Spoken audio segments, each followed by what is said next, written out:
Umat yang dikasihi oleh Tuhan, mari bersama-sama kita berdoa.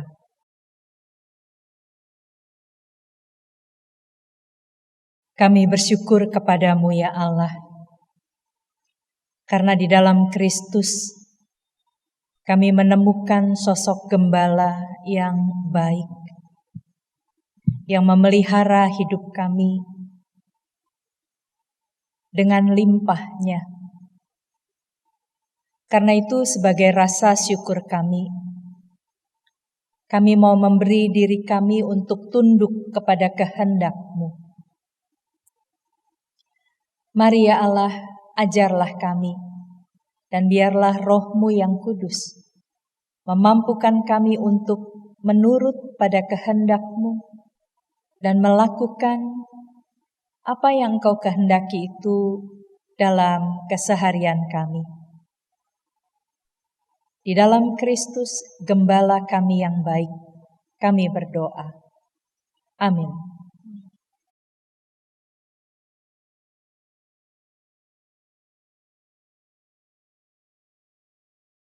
Bacaan pertama dari Kisah Para Rasul pasal 9 ayat yang pertama sampai ayatnya yang ke-20. Saulus bertobat. Sementara itu berkobar-kobar hati Saulus untuk mengancam dan membunuh murid-murid Tuhan.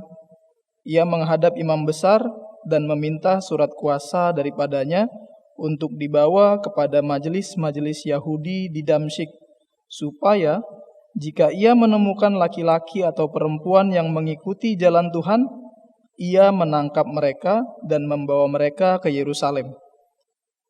Dalam perjalanan ke Damsyik, ketika ia sudah dekat kota itu, tiba-tiba cahaya memancar dari langit mengelilingi dia.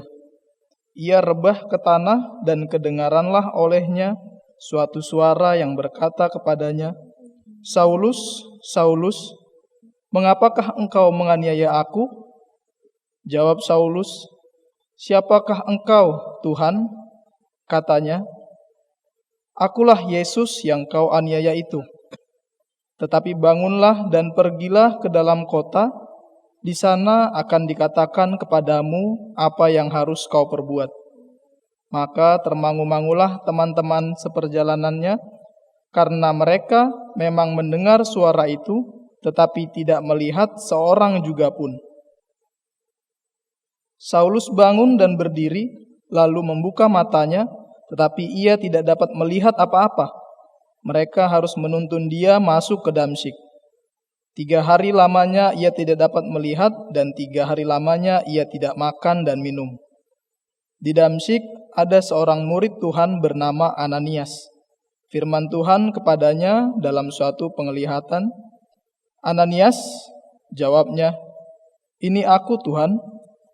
Firman Tuhan, "Mari, pergilah ke jalan yang bernama Jalan Lurus, dan carilah di rumah Yudas seorang dari Tarsus yang bernama Saulus. Ia sekarang berdoa, dan dalam suatu penglihatan ia melihat bahwa seorang yang bernama Ananias masuk ke dalam dan menumpangkan tangannya ke atasnya supaya ia dapat melihat lagi." Jawab Ananias, "Tuhan, dari banyak orang yang telah kudengar tentang orang itu, betapa banyaknya kejahatan yang dilakukannya terhadap orang-orang kudus-Mu di Yerusalem. Dan ia datang kemari dengan kuasa penuh dari imam-imam kepala untuk menangkap semua orang yang memanggil nama-Mu. Tetapi firman Tuhan kepadanya, 'Pergilah, sebab orang ini adalah alat pilihan bagiku untuk memberitakan namaku kepada bangsa-bangsa lain serta raja-raja dan orang-orang Israel. Aku sendiri akan menunjukkan kepadanya betapa banyak penderitaan yang harus ia tanggung oleh karena namaku.' Lalu pergilah Ananias ke situ dan masuk ke rumah itu. Ia menumpangkan tangannya ke atas Saulus, katanya, 'Saulus, saudaraku, Tuhan Yesus, yang telah menampakkan diri kepadamu di jalan yang engkau lalui, telah menyuruh aku kepadamu supaya engkau dapat melihat lagi dan penuh dengan Roh Kudus.' Dan seketika itu juga seolah-olah selaput gugur dari matanya, sehingga ia dapat melihat lagi. Ia bangun lalu dibaptis, dan setelah ia makan, pulihlah kekuatannya.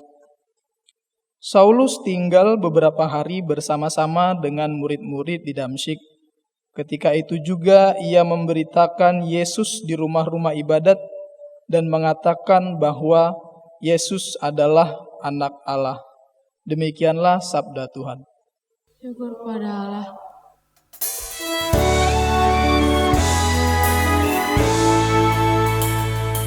Nyanyikan mazmur bagi Tuhan, hai orang yang dikasihi-Nya. Persembahkan syukur bagi nama-Nya, nama-Nya yang kudus.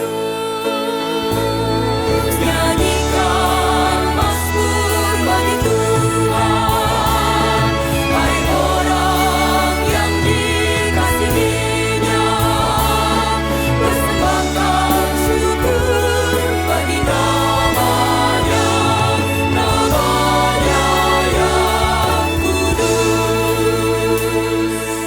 Aku akan memuji Engkau ya Tuhan, karena Engkau sudah menarikku ke atas dan tidak memberi musuh-musuhku bersuka atasku. Ya Tuhan, kepadamu ku teriak memohon, dan Engkau telah menyembuhkan penyakitku.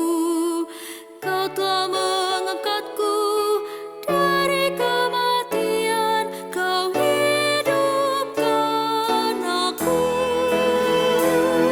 Nyanyikan mazmur bagi Tuhan, hai orang yang dikasihi-Nya. Persembahkan syukur bagi nama-Nya, nama-Nya yang kudus.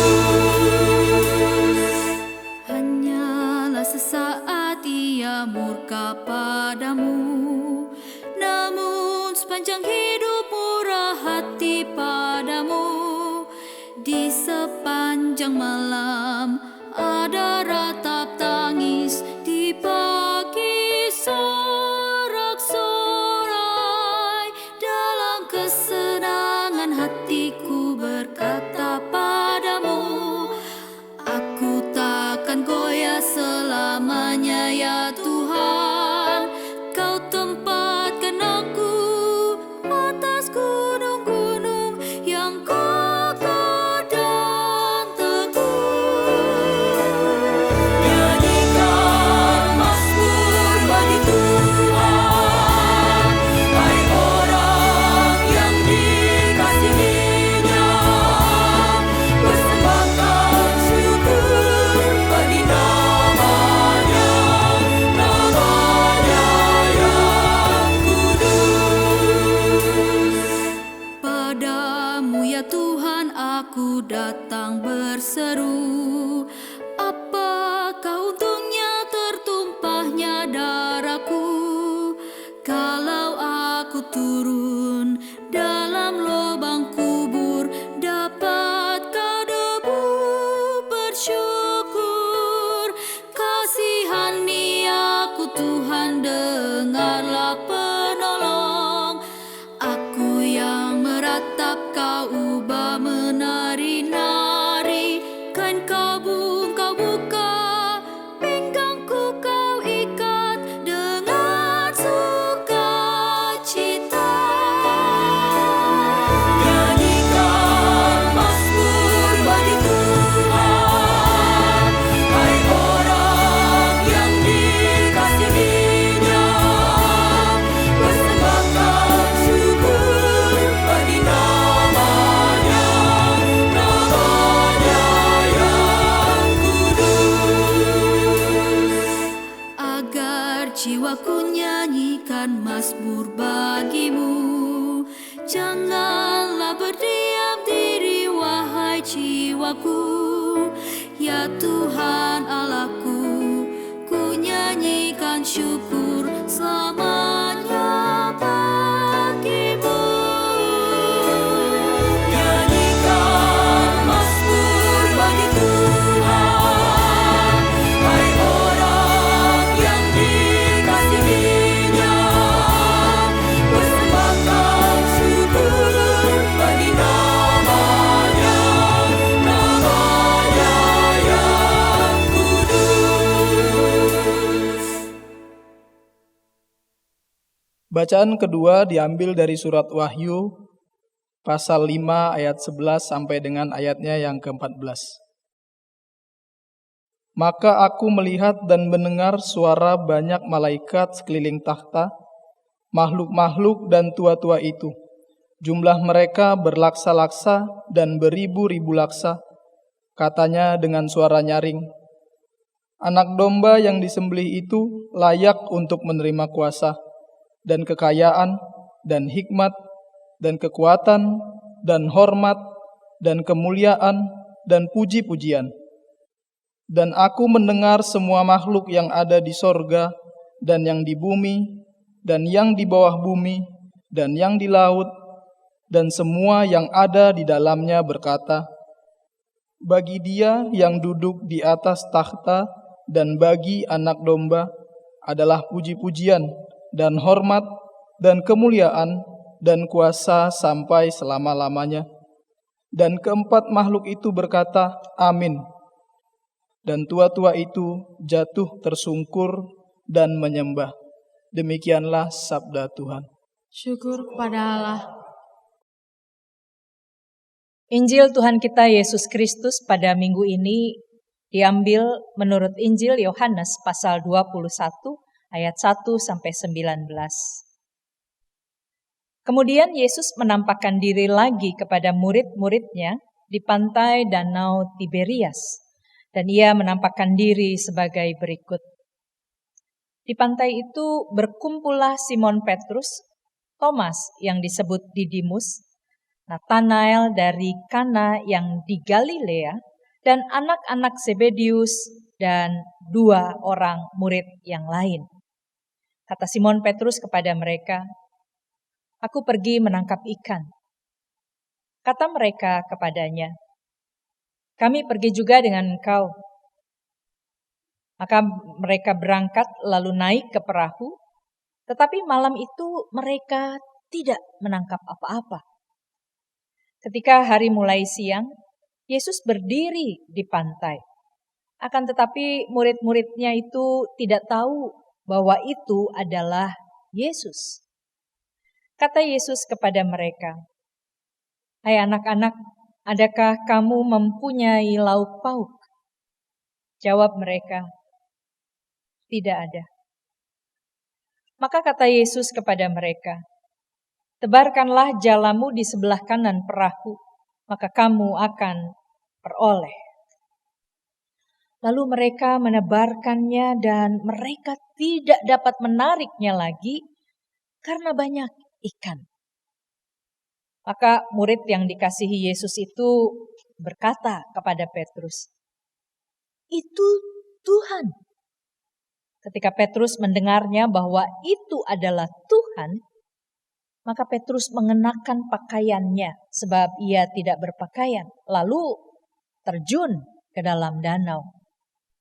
Murid-murid yang lain datang juga dengan perahu karena mereka tidak jauh dari darat. Hanya kira-kira 200 hasta saja, dan mereka menghela jala yang penuh ikan itu. Ketika mereka tiba di darat, mereka melihat api arang, dan di atasnya ikan dan roti. Kata Yesus kepada mereka, Bawalah beberapa ikan yang baru kamu tangkap itu. Simon Petrus naik ke perahu lalu menghela jala itu ke darat penuh ikan-ikan besar. 153 ekor banyaknya. Dan sungguh pun sebanyak itu jala itu tidak koyak. Kata Yesus kepada mereka, Marilah, sarapanlah. Tidak ada di antara murid-murid itu yang berani bertanya kepadanya, "Siapakah engkau?" Sebab mereka tahu bahwa ia adalah Tuhan. Yesus maju ke depan, mengambil roti dan memberikannya kepada mereka. Demikian juga ikan itu. Itulah ketiga kalinya Yesus menampakkan diri kepada murid-muridnya sesudah ia bangkit dari antara orang mati. Sesudah sarapan, Yesus berkata kepada Simon Petrus, "Simon, anak Yohanes, apakah engkau mengasihi aku lebih daripada mereka ini?" Jawab Petrus kepadanya, "Benar Tuhan, engkau tahu bahwa aku mengasihi engkau." Kata Yesus kepadanya, "Gembalakanlah domba-dombaku." Kata Yesus pula kepadanya untuk kedua kalinya, "Simon, anak Yohanes, apakah engkau mengasihi aku?" Jawab Petrus kepadanya, "Benar Tuhan, engkau tahu bahwa aku mengasihi engkau." Kata Yesus kepadanya, "Gembalakanlah domba-dombaku." Kata Yesus kepadanya untuk ketiga kalinya, "Simon, anak Yohanes, apakah engkau mengasihi aku?" Maka sedih hati Petrus karena Yesus berkata untuk ketiga kalinya, "Apakah engkau mengasihi aku?" Dan Petrus berkata kepada Yesus, "Tuhan, engkau tahu segala sesuatu. Engkau tahu bahwa aku mengasihi engkau." Kata Yesus kepadanya, "Gembalakanlah domba-dombaku. Aku berkata kepadamu, sesungguhnya ketika engkau masih muda, engkau akan mengikat pinggangmu sendiri, dan kau berjalan kemana saja kau kehendaki. Tetapi jika engkau sudah menjadi tua, engkau akan mengulurkan tanganmu dan orang lain akan mengikat engkau dan membawa engkau ke tempat yang tidak engkau kehendaki." Dan hal itu dikatakan Yesus untuk menyatakan bagaimana Petrus akan mati dan memuliakan Allah. Sesudah mengatakan demikian, Yesus berkata kepada Petrus, "Ikutlah aku." Demikianlah Injil Tuhan kita Yesus Kristus. Berbahagialah mereka yang mendengarkan firman Allah dan yang memeliharanya. Haleluya. Haleluya, haleluya, haleluya, haleluya.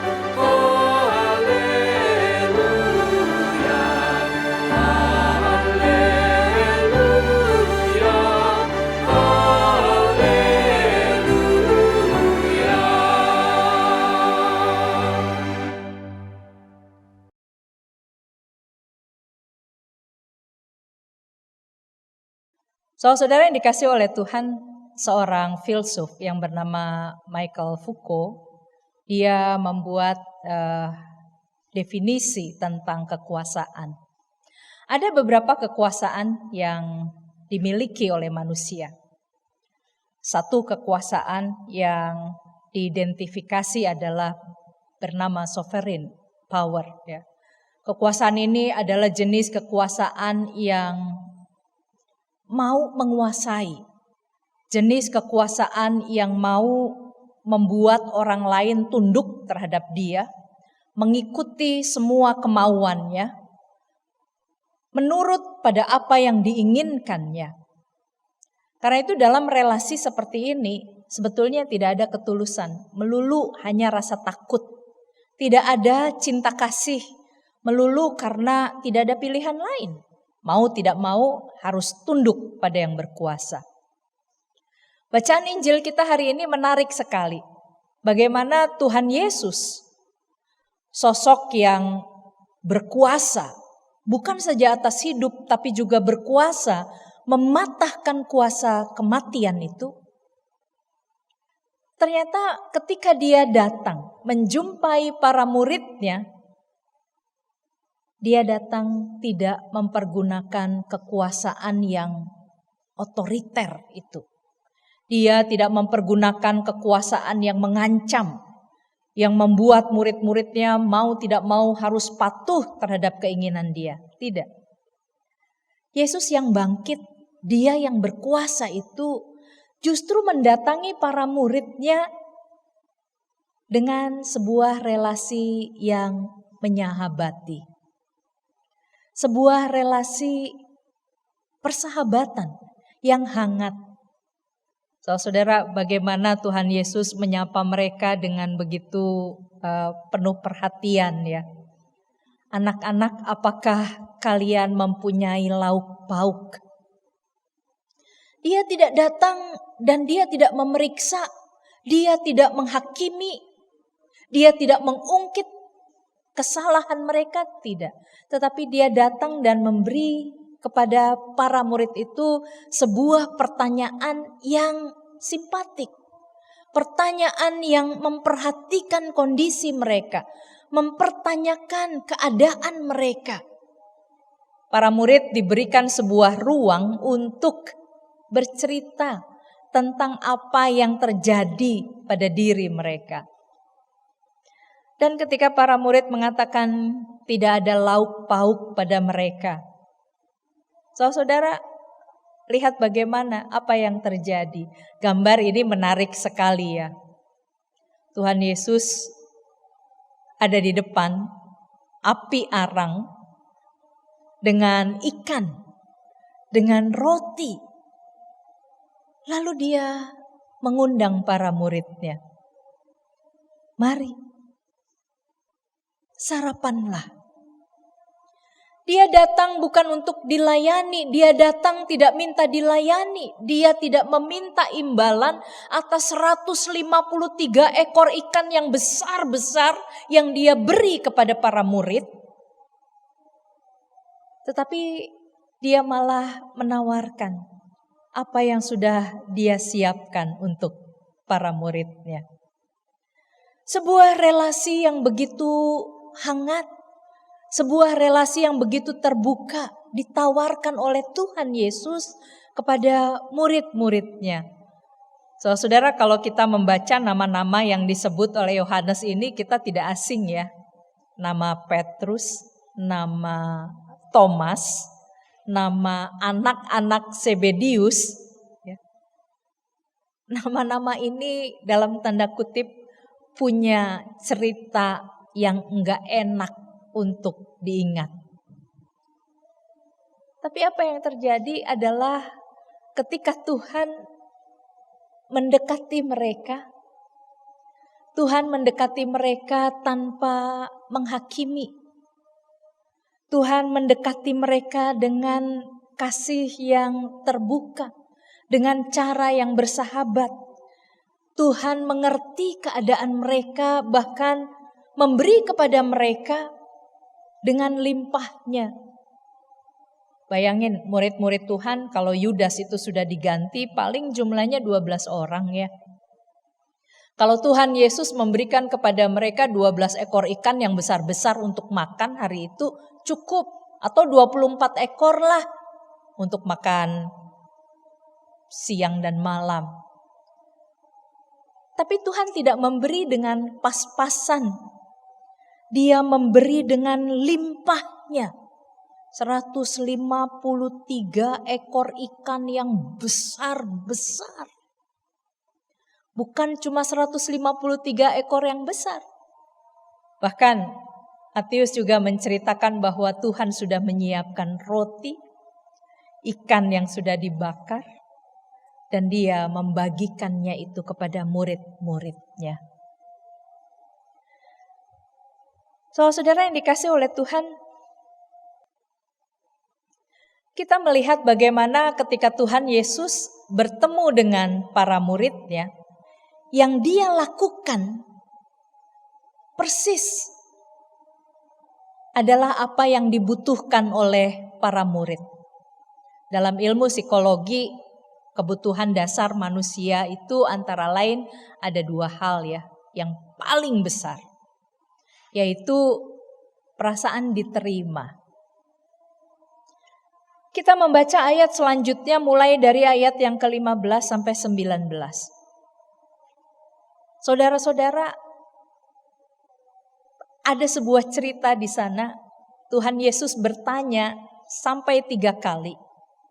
Dan Petrus pun menjawab pertanyaan itu sampai 3 kali. Angka 3 kali kalau dikaitkan dengan Petrus, maka saudara-saudara kita pasti ingat angka 3 dengan Petrus itu adalah angka yang mengingatkan kita pada pengkhianatan yang dilakukan oleh Petrus pada malam ketika Tuhan Yesus ditangkap. Karena itu kalau Yohanes sekarang mengungkit lagi sebuah cerita dengan menggunakan angka 3 yang dilekatkan kepada Petrus, ini menjadi menarik. Kenapa? Rupa-rupanya gambaran diri tentang Petrus si pengkhianat bukan cuma 1 kali tetapi sampai 3 kali itu seolah mau dihapus. Petrus bukan lagi pengkhianat Tuhan. Tetapi angka 3 itu mau memperlihatkan bagaimana Petrus memproklamasikan dirinya sebagai manusia yang mengasihi Tuhan. Dia mengungkapkan, "Ya Tuhan, Engkau tahu bahwa aku mengasihi Engkau." Tidak cuma 1 kali. Tetapi 2 kali dia mengatakan, "Ya Tuhan, Engkau tahu aku mengasihi Engkau." Ketiga kali, proklamasi itu juga ditegaskan oleh Petrus. "Ya Tuhan, aku mengasihi Engkau." Jadi saudara, sebetulnya kisah tentang Petrus dalam Injil Yohanes ini mau mengubah citra Petrus si pengkhianat menjadi Petrus yang mengasihi Tuhannya. Petrus yang sungguh-sungguh menaruh cinta kasih kepada Tuhannya. Dan itu dia proklamasikan dengan angka yang sama, 3. Saudara, bagaimana Petrus itu bisa mengungkapkan cintanya? Itu kuncinya ada pada bagaimana Tuhan Yesus mau menerima Petrus. Tuhan Yesus mau menghisapkan Petrus menjadi bagian dalam komunitas dia. Kebutuhan diterima oleh kelompok itu akhirnya menolong Petrus untuk menemukan kembali gambar diri yang positif. Dan Petrus juga menemukan kembali semangat. Dan ini lalu berlangsung secara stabil, secara sungguh-sungguh. Bahkan sampai Petrus menutup mata. Saudara yang dikasih oleh Tuhan, kalau tema kita hari ini berbunyi tentang keramahan yang menggembala, ini yang dilakukan oleh Tuhan. Dia menerima Petrus, menghisapkan kembali Petrus. Petrus tidak di-excluded, Petrus tidak dikeluarkan, tetapi Petrus diundang lagi, dihisapkan, dimasukkan lagi ke dalam komunitas murid-muridnya.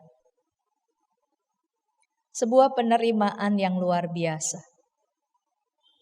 Masa lalu sama seperti namanya sudah berlalu. Dan Petrus diundang untuk melihat bagaimana Allah di dalam Kristus menerima Petrus sekarang. Pertanyaan Tuhan sampai 3 kali, apakah engkau mengasihi aku? Itu seolah mau mengembalikan citra diri Petrus. Saudara yang dikasih oleh Tuhan, ketika seseorang diterima, maka dia akan terdorong untuk memunculkan versi yang terbaik dari dirinya. Dalam psikologi yang dibutuhkan oleh manusia selain perasaan diterima juga adalah perasaan dipercaya. Seperti yang tadi sudah disinggung. Bagaimana pertanyaan Tuhan Yesus sampai 3 kali itu sebetulnya mau memulihkan Petrus. Menyangkali 3 kali tidak lagi diingat. Ketika Petrus mengatakan engkau tahu Tuhan, maka proklamasi kasih Petrus kepada Tuhannya itu diterima oleh Yesus. Petrus dipercaya. Dia diberikan lagi sebuah kesempatan untuk menjadi manusia yang baru. Petrus diterima lagi menjadi orang yang bisa dipercaya. Dan Tuhan menaruh kepercayaan bahwa Petrus bisa berubah. Saudara yang dikasih oleh Tuhan dipercaya mempunyai sesuatu yang berharga dalam dirinya untuk dipersembahkan kepada Tuhan. Ini akhirnya menolong Petrus untuk melihat bahwa ada sisi baik dalam dirinya. Bahwa dia punya kesempatan untuk menunjukkan sisi baik dalam dirinya ini. Mempunyai tujuan hidup kembali. Petrus yang tadi di awal mengatakan kepada murid-murid yang lain, aku akan pergi menangkap ikan. Saudara bayangin ini kontras sekali ya. Dengan ajakan Tuhan Yesus kepada para murid. Ikutlah aku akan menjadikan engkau sebagai penjala manusia. Tapi apa yang terjadi? Petrus menganggap saya udah gak bisa lagi menjala manusia. Karena itu dia kepada teman-temannya mengatakan, aku akan pergi menangkap ikan. Petrus tidak percaya diri lagi. Petrus merasa tidak berdaya lagi. Bukan saja karena dia sudah kehilangan Tuhan, tetapi karena dia sudah kehilangan gambar diri. Dia bukan lagi murid yang baik, dia bukan lagi murid yang dikasihi. Semua orang mengingat dia sebagai murid yang mengkhianati Tuhan. Tapi saudara, ketika Tuhan Yesus mempercayai Petrus, gembalakanlah domba-dombaku. Petrus mendapatkan lagi tujuan hidup yang mula-mula itu. Petrus mendapatkan lagi semangat untuk ikut bersama-sama dengan Tuhan. Melakukan tujuan yang sudah Tuhan berikan kepada dirinya. Saudara yang dikasih oleh Tuhan, saya dan saudara-saudara hari ini mau diajak untuk melihat bagaimana gereja ketika melakukan tugasnya menggembala. Gereja adalah wajah Allah. Ada beberapa tulisan yang tersebar di media sosial. Saya lupa siapa yang menulis ya, tetapi orang ini menulis dalam kaitan Al-Quran. Jadi rupanya si penulis ini adalah seorang penganut agama Islam ya. Dia menulis begini. Orang lain tidak pernah membaca Al-Quran. Tapi orang lain membaca hidupmu. Karena itu tunjukkanlah kebaikan Al-Quran lewat hidupmu.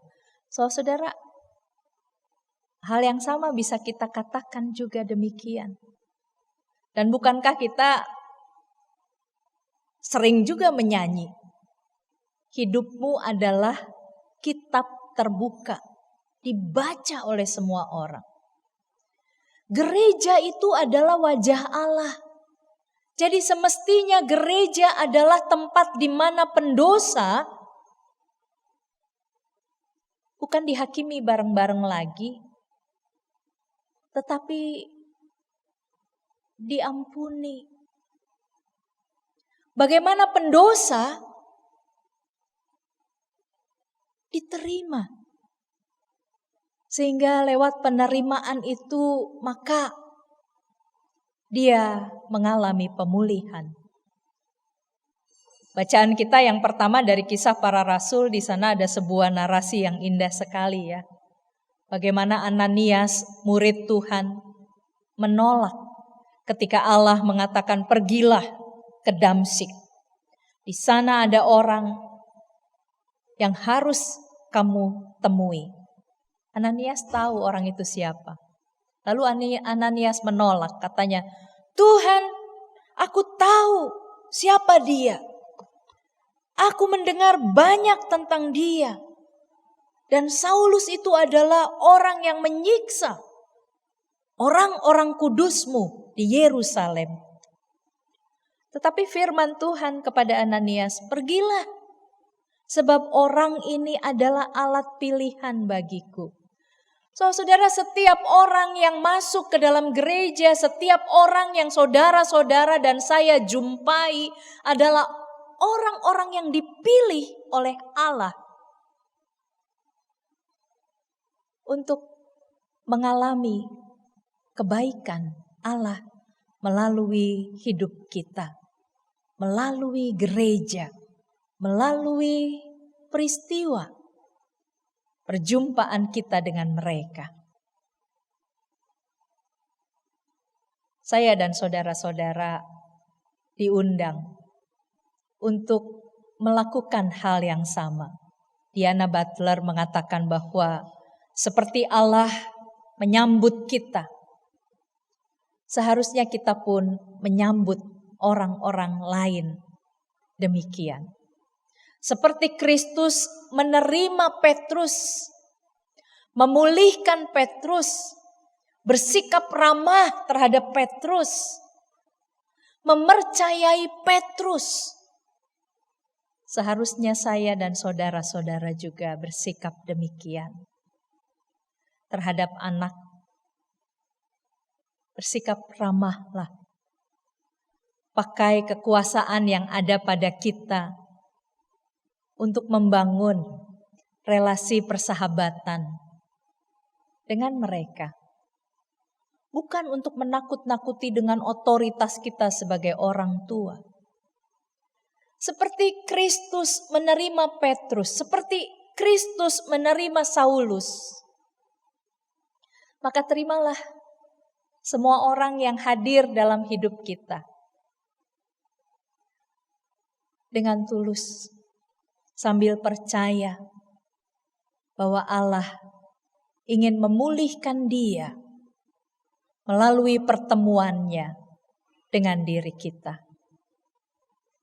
Allah ingin agar setiap orang yang berjumpa dengan saudara-saudara mengalami pemulihan lewat saudara-saudara.